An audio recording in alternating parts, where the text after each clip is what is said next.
Hello, and welcome to another Apple II expansion card thing. Today we're going to be taking a look at the SD music card by Ian Kim.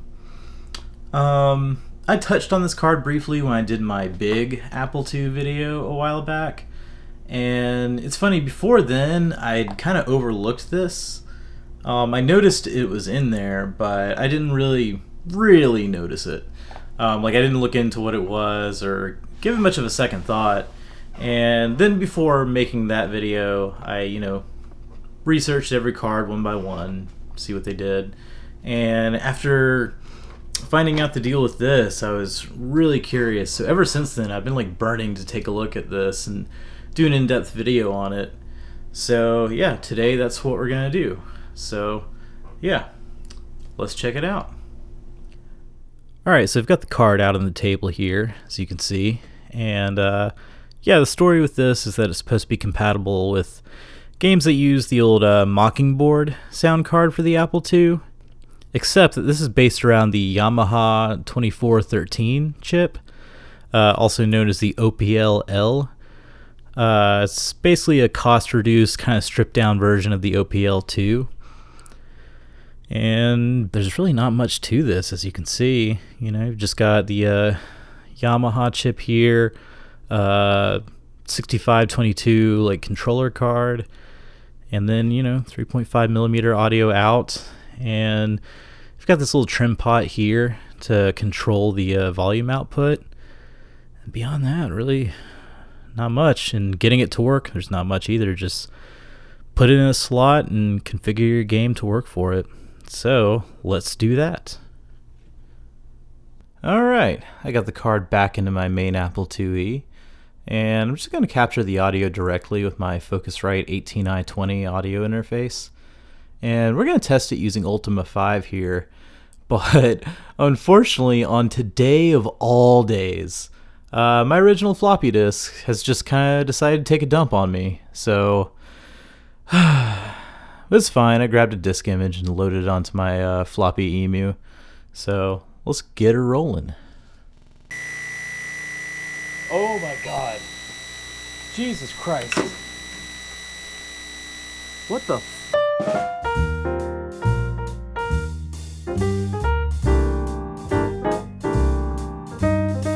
Okay, so that was terrifying. Through the headphones, coming out of my interface, it was extremely loud and just unpleasant. Some kind of noise or interference, I don't know. Maybe a conflict with another card, or who knows. Might have been the accelerator in that one. So we're back to the blank slate Computercraft 2e, which I think from now on is just going to be my dedicated system for testing out these sort of things.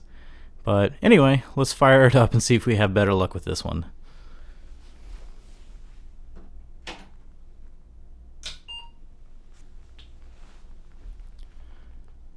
Okay, a little bit of noise, but not too bad. Not nearly as bad before. It's mostly just line level noise, and it might be because of my interface or something.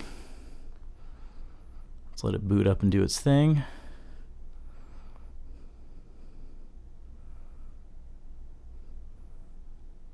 Okay, this is already much better.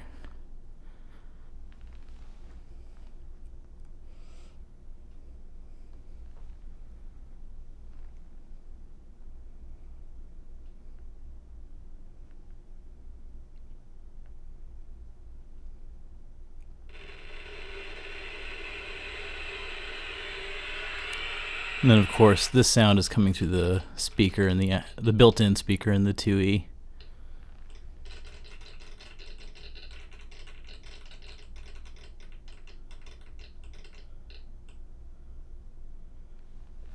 Okay, so let's do the thing. Activate music.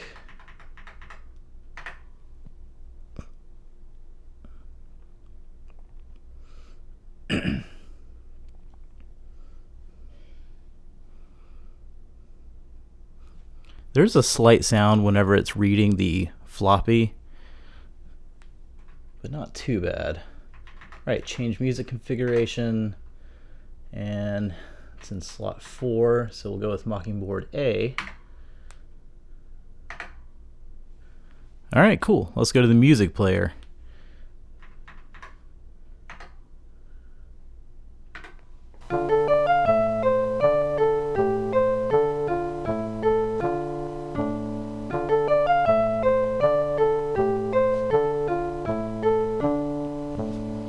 Oh, that's awesome. Ooh, and that harmony comes in.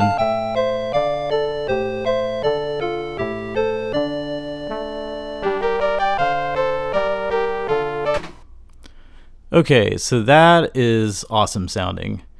Let's try another track.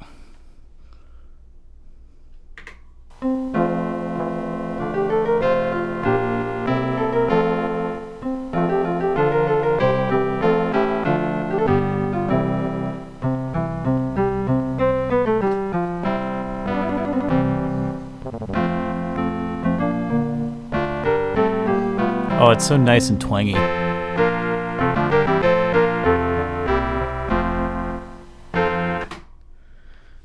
Alright, so yeah, it works, and it sounds really cool.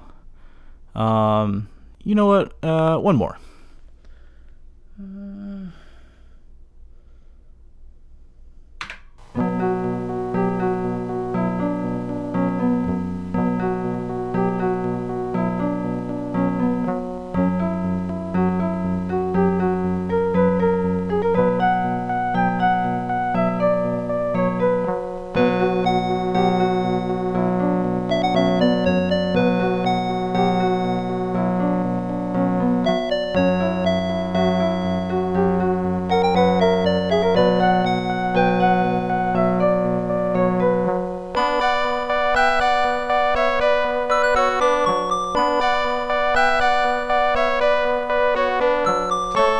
Oh, I love that, especially those like super high notes.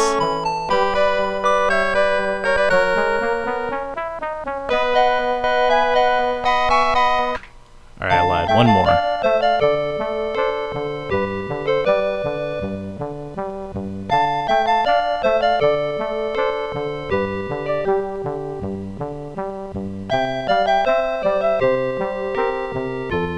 I love how it sounds with any like harmonized parts.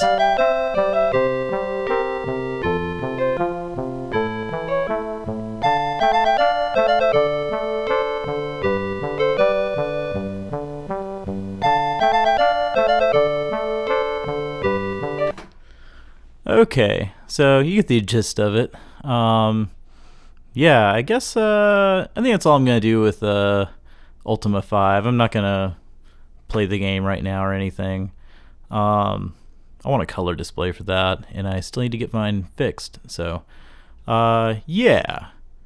But this card also has a utility program that goes with it. So let's mess with that. I have the disk image on my floppy emu there. So see what that's got going on. Alright, so I have the documentation for this utility, and it's a little hard to read because I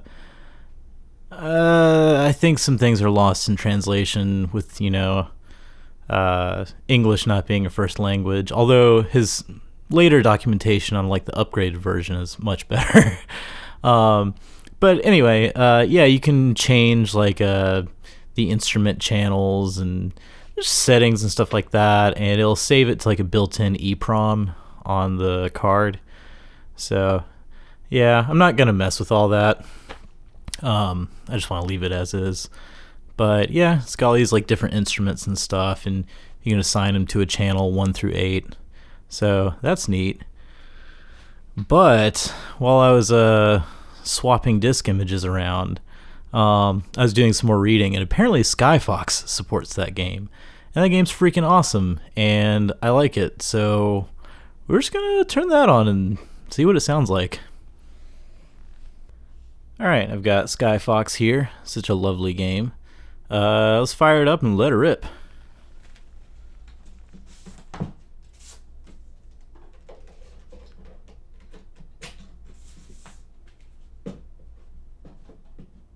Nice. Oh, yeah.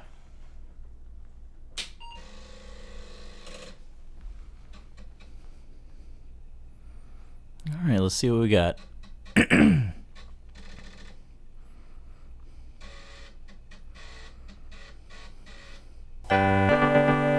Yeah! Oh, this sounds so awesome through my headphones. Gosh, I think this might be more impressive than Ultima. There's just so much going on. I'll shut up and just let this play for a minute.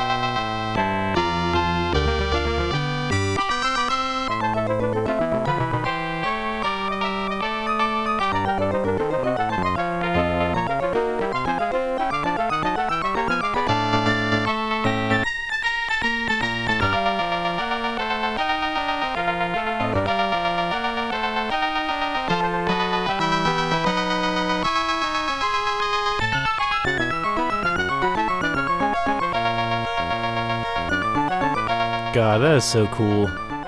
I love the way this card sounds. Yeah, I'd never experienced this before. I've played this game, and without the sound card, it's just silence and shooting and crashing noises. Really, it's dead silent. I'd never heard this music, and yeah, it sounds freaking awesome. This is a great little card.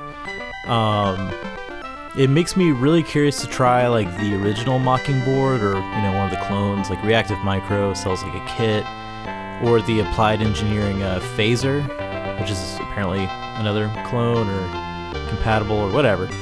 And yeah, this is so cool. This is such a big jump from the standard built-in speaker sounds. Yeah, I'm hyped on this. This is cool. This is staying in my machines for sure. Not in this particular one. I gotta figure out why there's that weird interference and just whatever with my other one. But yeah, that's it for this one. If you like this, do the liking and subscribing and tell your friends, your mom, your grandma, whatever. And I do the tweeting and what's this doing? I would play it, but I don't have a joystick. But this is about the sound, not the gameplay, so whatever. But yeah, that's it for this one, and thank you for watching.